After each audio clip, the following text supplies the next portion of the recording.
dos nomes mais famosos do cinema é o do realizador inglês Alfred Hitchcock. E ele ficou famoso com um título que se calhar não é o mais verdade, mas pronto, não é o mais verdadeiro. Mas ele ficou famoso como o homem que inventou o suspense, não é? O cinema de thriller, expectativa no ar. É claro que já havia suspense, não é nenhuma novidade, mas o Hitchcock tornou-se famoso num estilo de filme que usava esta sensação, esta expectativa, de uma forma muito especial. Ele criou um estilo cinematográfico que ficou conhecido como o thriller. Neste estilo, o que interessava era manter o espectador, diríamos, na ponta da cadeira, não é? Se for no cinema, na pontinha da poltrona, em constante expectativa. E o que é que vai acontecer? E a gente nunca sabia, porque ele nunca dizia todas as coisas, e a trama se desenrolava num ritmo, num passo, numa maneira em que a continuação do filme era quase obrigatória. Não se podia simplesmente parar. A gente queria saber o que é que ia acontecer. Este estilo utilizado em literatura faz com que a pessoa comece a ler um livro e às vezes não consiga largá-lo antes de terminar. E já muito boa gente passou noites inteiras acordadas para tentar saber o que é que ia acontecer. Eu não sei quem foi que escreveu o livro de Esther, porque nós não temos certeza, mas conhecia muito bem o estilo de suspense. E cerca de 2400 anos antes de Alfred Hitchcock, usa este estilo com maestria, com grande capacidade. Vamos lembrar, irmãos, Esther foi confrontada com uma situação terrível.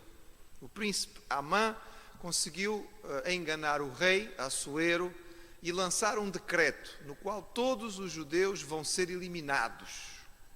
Todos, dentro de alguns meses, todos iriam ser mortos no mesmo dia, todos os seus bens iam ser pilhados, e isto com decreto imperial. As pessoas iriam matar os judeus impunemente, mulheres, crianças, roubar tudo, sem qualquer problema. Quando Esther recebe esta informação e há simultaneamente um pedido por parte de Mardoqueu, eu disse na semana passada sistematicamente seu tio, mas na verdade ele é seu primo, mas que funcionava mais como pai, porque tinha sido um pai adotivo dela. Mardoqueu lhe pede que ela intervenha e ela responde: mas olha, ninguém pode ir à presença do rei se não for chamado. E o rei não me chama há 30 dias, como é que eu vou simplesmente aparecer lá? Mas depois da argumentação de Mardoqueu, Esther responde e diz assim: muito bem, então vamos fazer da seguinte maneira: convoca os judeus de Susã para que orem e jejuem durante 3 dias, e eu vou fazer a mesma coisa, e ao 3º dia eu vou aparecer na presença do rei. Se no entretanto ele a chamasse, facilitava o processo, mas se não chamar ao fim de 3 dias eu vou, olha, há de ser o que Deus quiser, porque a verdade é que se alguém aparecesse diante do rei sem ser chamado e o rei não gostasse da ideia, havia apenas uma pena, que era a pena de morte. Ao fim de 3 dias de jejum e oração, ela ia se colocar nas mãos de Assuero.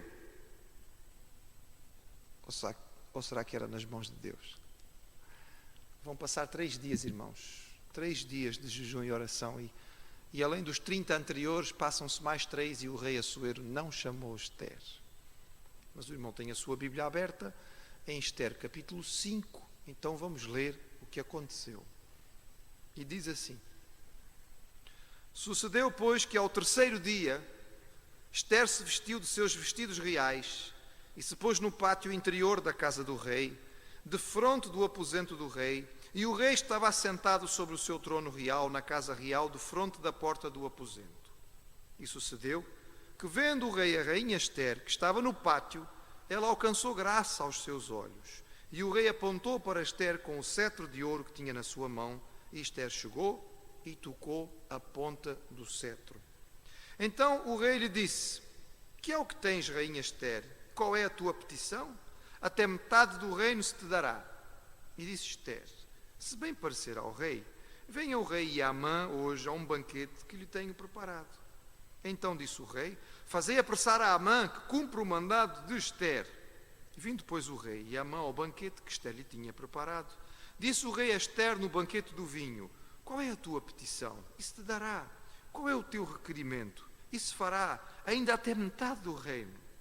Então respondeu Ester e disse: minha petição e requerimento é: se achei graça aos olhos do rei, e se bem parecer ao rei conceder-me a minha petição e outorgar-me o meu requerimento, venha um rei com Amã ao banquete que lhe hei de preparar, e amanhã farei conforme o mandado do rei. Então saiu Amã naquele dia alegre e de bom ânimo, porém, vendo Amã a Mardoqueu à porta do rei, e que não se levantara nem se movera diante dele, Amã se encheu de furor contra Mardoqueu.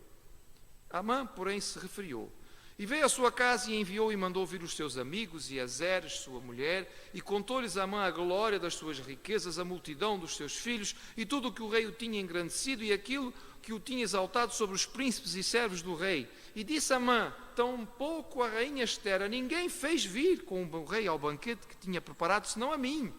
E também para amanhã estou convidado por ela juntamente com o rei. Porém tudo isto não me satisfaz, enquanto não vir o judeu Mardoqueu assentado à porta do rei. Então lhe disse Zeres, sua mulher, e todos os seus amigos: faça-se uma forca de 50 côvados de altura, e amanhã dize ao rei que enforquem nela Mardoqueu, e então entra alegre com o rei ao banquete. E este conselho bem pareceu a Amã, e mandou fazer a forca. Bem, irmãos, eu disse aos irmãos que era um escritor de suspense.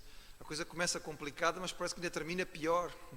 Pelo menos este capítulo não... Parece que Ester não aproveita a oportunidade. Ou será que aproveitou? Muito bem. Quando Amã fez a sua petição, e nós verificamos isto, ele mostrou que conhecia bem o coração do rei. Amã usou de artimanhas e ele tocou nos pontos sensíveis de Assuero: autoridade e dinheiro. Autoridade porque o Assuero era um homem assim muito sensível em relação à sua autoridade. Eu diria que quase todos são. E colocou em causa: olha, há aqui um povo no teu reino que não te obedece, não te liga à mínima, não ouve as tuas leis. Tocou a autoridade. E o Assuero já ficou chateado. Segundo ponto: olha, e se nós os eliminarmos, vai entrar um bom dinheirinho, ou seja, a arrecadação real vai aumentar em 2/3. E Assuero imediatamente tirou o anel e disse: epá, toma lá o anel, faz o decreto que tu quiseres, elimina toda a gente, traz a prata para o tesouro e está tudo numa boa, não há nenhum problema. Mas Ester é a rainha. Ela também conhece o coração do rei. E ela também sabe como se comportar. Ela vai correr um grande risco, mas ela sabe como deve agir. Primeiro, ela sabe como se vestir. Aliás, as esposas deviam e devem saber como se vestir para os seus maridos. Ela sabia como se preparar de tal maneira a agradar ao rei Assuero. Ela sabia como aparecer diante dele de tal maneira que desviasse a atenção dele das outras coisas que estavam à sua volta. E ela o fez com muito cuidado, porque afinal ela já conhecia o coração do seu rei. Também ela tem cuidado de não entrar diretamente na sala de audiências. Ela fica numa posição estratégica junto à porta, mas ainda do lado de fora. Ela aparece na presença dele, está a correr o risco, mas não foi de forma tão petulante, não foi diretamente no local onde o rei estava. O rei percebe que ela está ali, que está ainda um bocadinho distante, mas ele sabe quem é, ele identifica quem é, mas ela não está diretamente aonde ele está sentado no seu trono.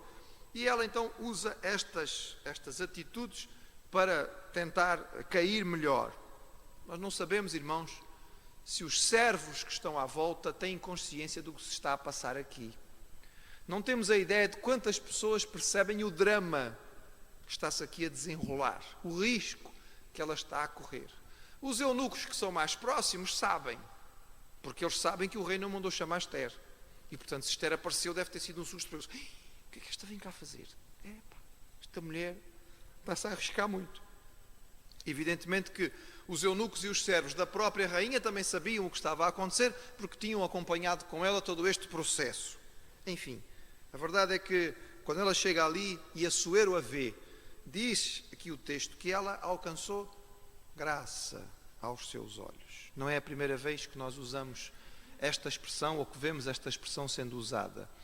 Ester, de facto, ela ganhava, e ela se torna uma mulher especial, em grande parte por isso, irmãos. Não era só a sua beleza, era a graça que ela alcançava. As pessoas, quando olhavam para Esther, além da sua beleza, ela conquistava os corações. Ela tinha algo que ultrapassava apenas o físico e fazia com que a pessoa se ficasse agradado dela. É claro que nós podemos entender aqui a intervenção de Deus, apesar de que o texto não o diz, mas o coração do rei é tocado e ele imediatamente estende para ela o cetro. Este era um gesto de benevolência, e Esther então entra de forma majestosa na sala e toca a ponta do cetro, como que aceitando a graça que o rei lhe tinha feito. E aqui, digamos, parece que termina este primeiro suspense inicial. Eu não sei o que é que os irmãos pensam sobre isto, mas eu não consigo deixar de olhar para esta cena e pensar na dificuldade, na luta, na angústia, no problema que era conseguir uma audiência com este rei. E pensar na facilidade que nós temos de ter audiência com o Senhor Deus, Criador dos céus e da terra. Há aqui um contraste, não é? Temos um rei humano, muito vaidoso, certamente muito rico nesta altura, mas um homem, como qualquer outro. Há de ficar doente, há de precisar de ter todas as limitações que os outros homens têm, mas tão altamente colocado que para conseguir chegar à sua presença é uma grande dificuldade. E no entretanto a Bíblia diz que nós podemos chegar ao Senhor Todo-Poderoso, aquele que é Deus dos deuses, Senhor dos senhores, Criador dos céus e da terra, do que vemos e do que não vemos, e nós podemos chegar à sua presença a qualquer hora. A qualquer hora, a qualquer instante, em qualquer lugar. É extraordinário, não é, irmãos? Agora lembremos que se nós só temos esta facilidade de audiência, não é por nós a merecermos. Foi porque alguém a ganhou para nós. Aquilo que cobre a distância entre nós e Deus, irmãos, é a graça. Não é nada que façamos. Aquilo que fica na distância entre nós e Deus é a graça do Senhor, alcançada para nós por Jesus. Por isso também é que nós ao orar dizemos em nome de Jesus. Não é uma fórmula mágica, não é um pozinho, não é? De perlim-pim-pim que a gente põe no fim da oração. Não. Era bom que lembrássemos ao dizer isto, seja no princípio, no fim ou no meio da oração, que cada vez que oramos nós só podemos fazê-lo em nome de Jesus. Porque por nós mesmos nós não temos esse direito de chegar à presença do Senhor. Mas Jesus ganhou para nós o privilégio de termos a audiência das audiências, o acesso ao trono maior, sem qualquer dificuldade e a qualquer momento e a qualquer hora. Que privilégio extraordinário, irmãos. Daí que não admire que o inimigo tente tantas maneiras nos desviar da oração. Às vezes nós apelamos para a participação nas reuniões de oração, nos encontros de oração, e às vezes nós podemos dizer, na nossa igreja as pessoas não respondem como deveriam. Irmãos, eu já pertencia a muitas igrejas, já participei de igrejas em vários lugares do mundo, ainda não encontrei uma onde as pessoas viessem em maioria para o culto de oração. Isso é assim no mundo inteiro, irmãos. A gente chama para um churrasco, não é? Chama para uma sardinhada, aí a igreja vem. Mas para a reunião de oração, para um jejum, para uma vigília, o grupo que vem é sempre pequeno. Isso é assim o mundo inteiro. Porquê? Porque nós não conseguimos perceber, irmãos. Nós não conseguimos perceber o que acontece no mundo espiritual quando nós oramos. Não conseguimos. Se nós víssemos o que acontece no mundo espiritual quando nós dobramos os joelhos e clamamos ao Senhor, acho que passávamos bastante mais tempo de joelhos. Mas a gente não vê. Mas devíamos nos lembrar. E diante desta audiência tão difícil para Esther, eu não deixei de pensar nisto. Que extraordinário. Nós podemos ir a um que é infinitamente maior do que Assuero a qualquer momento. E Ele sempre vai estender o seu cetro de graça na nossa direção. Muito bem. Agora que o suspense inicial está quebrado, o rei então diz a Esther: podes pedir o que quiseres, até metade do reino. Irmãos, isto é uma hipérbole, certo? Isto é uma expressão de linguagem especial. Ele não está realmente dizendo a ela que ela pode pedir metade do reino, até porque os reis eram muito ciosos dos seus reinos. Isto é uma força de expressão, é uma maneira de dizer: olha, estou tão bem disposto contigo, tão feliz de ver-te, pede lá o que tu quiseres, que certamente significava muito. Esther podia realmente pedir o que quisesse, e nós pensamos: tens a faca, o queijo, a marmelada, tudo na mão, é só cortar, pede, olha, este homem aqui está a tentar matar o teu povo. Mas Esther conhece o marido que tem, irmãos. Ela conhece o marido que tem, ela sabe que este homem, enfim, precisa ser ainda, apesar de tudo, adoçado para chegar no ponto certo. Então ela diz: oh, rei, eu vim aqui para convidá-lo para um banquete. Estou a preparar um banquete especial. Banquetes o homem já devia estar acostumado, não é? Mas para ela dizer que era um banquete especial é que devia ser mesmo alguma coisa fora do habitual. Mas olha, rei, é um banquete super privado. É só o rei, eu e Amã, o teu príncipe favorito. Só nós três. Vamos ser servidos e vai haver de comer e de beber do melhor e certamente música e outras coisas más. Enfim, claro que o rei aceitou, irmãos. Este era um homem que vivia muito para o prazer. Nós já dissemos aos irmãos que era um rei hedonista e, portanto, ele fica feliz da vida. É muito interessante a estratégia dela. Em vez dela pedir, ela oferece. Talvez haja aqui uma lição muito interessante para os casamentos. Mas pronto, hoje não é o retiro de casais, nós não estamos no retiro de casais, então se calhar eu fico só por aqui. Mas é uma lição interessante para os casamentos. Às vezes, em vez de exigir, oferecendo, ganha-se mais, não é? Pelo menos é o que Esther vai fazer aqui. Ela, em vez de pedir, ela oferece. Vamos ver o que é que acontece. Bem, ela oferece o banquete e lá vem então, o rei imediatamente dá ordem para que se prepare tudo. Todas as coisas se preparam, o rei vem junto com Amã, estão ali no banquete, e a certa altura, no meio do banquete, mas espera aí, mas ela tem um pedido, mas não correste o risco de aparecer diante de mim só para me oferecer um banquete. Havia outras maneiras de fazer isto. Diz lá o que é que tu queres, qual é a tua vontade, qual é o teu desejo, até metade do reino, eu estou muito bem disposto contigo, escolhe, pede. E novamente ela mantém o suspense. Por isso é que eu digo aos irmãos que o Hitchcock, coitado, ao pé do escritor de Esther, ainda tinha muito que aprender. Elas, olha, rei, então é assim, eu vou-lhe fazer quer que o mesmo que eu, então eu vou dizer. E é muito interessante, os irmãos não sei se percebem aqui a linguagem dela no versículo 8, não é? Se achei graça aos olhos do rei, e se bem parecer ao rei conceder-me a minha petição, e outorgar-me o meu requerimento, parece que ela fez um curso de direito, não é? Venha o rei com Amã ao banquete que lhe vou dar amanhã. Ela empurra para o outro dia. Ela sabia que ela, enfim, puxar mais um bocadinho, deixar o açoeiro mesmo na ponta dos pés, porque ele quer mesmo saber o que é que ela vai pedir, e ele percebe que deve haver aqui alguma coisa muito importante, mas ela ainda não sabe. E ela ainda não fala. Eu acho interessante isto tudo, irmãos, porque em todo este processo parece que Esther está dando tempo. Está permitindo tempo para que o Senhor atue. Nós temos que entender que por vezes, irmãos, nós precisamos, Deus não está limitado ao nosso tempo, mas nós estamos, e as outras pessoas à nossa volta estão, e por vezes nós precisamos de dar tempo para que o Senhor possa fazer a obra. Algumas coisas precisam de algum tempo para poderem acontecer. O que é que podia acontecer nessa noite que fizesse tanta diferença? Irmãos, vamos ver. Mas o fato é que só vai ser assim porque ela vai permitir este tempo. Ela vai ter um pouquinho mais de paciência para perseverar.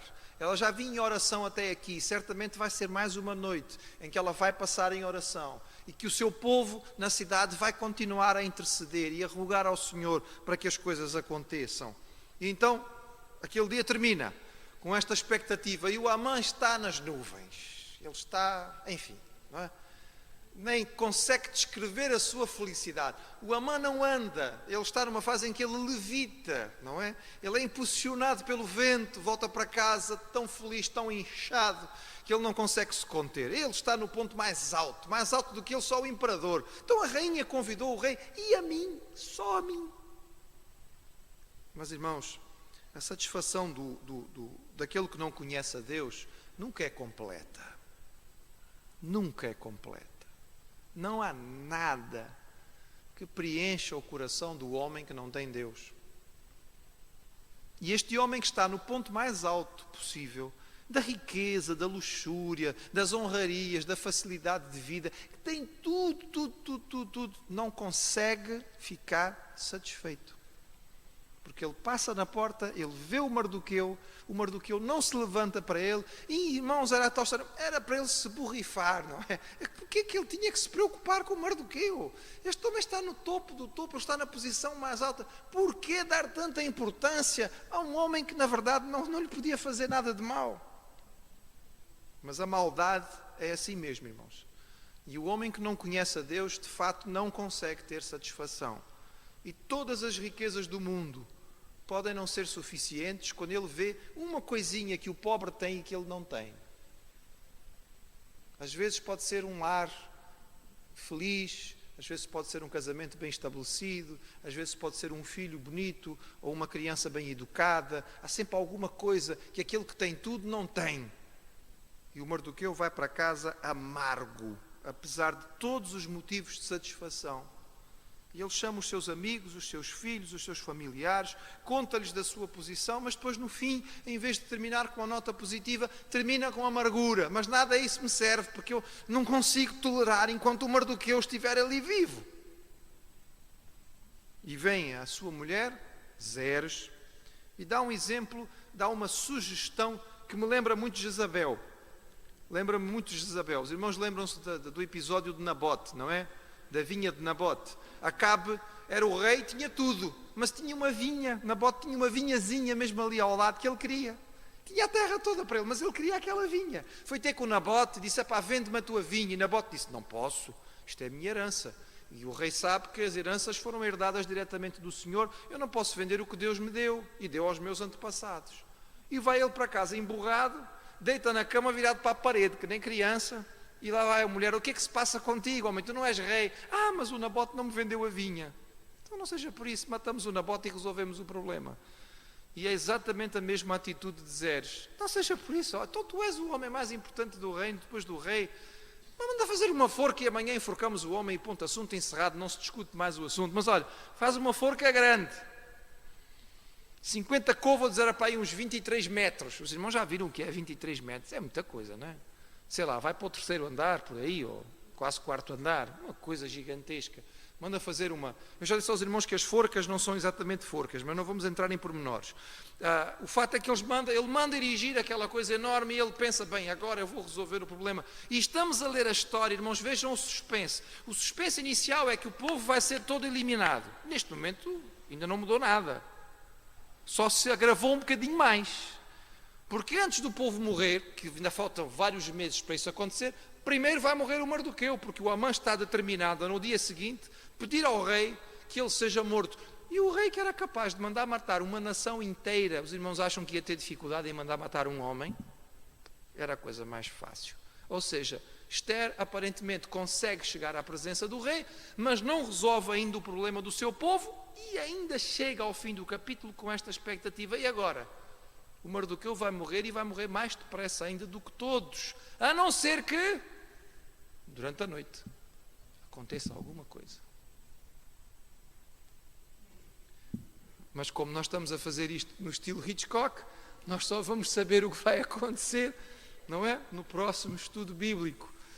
Os irmãos, se tiverem paciência para esperar, os irmãos já conhecem o texto, já têm o texto em suas mãos, mas vamos ficar com esta expectativa no ar. Que hoje possamos sair com esta nota de satisfação em nossos corações. Nós temos acesso a uma audiência com o Rei dos Reis. A qualquer momento, o seu cetro de graça está estendido para nós. E nós possamos aproveitar de fato esta oportunidade, porque ela é única.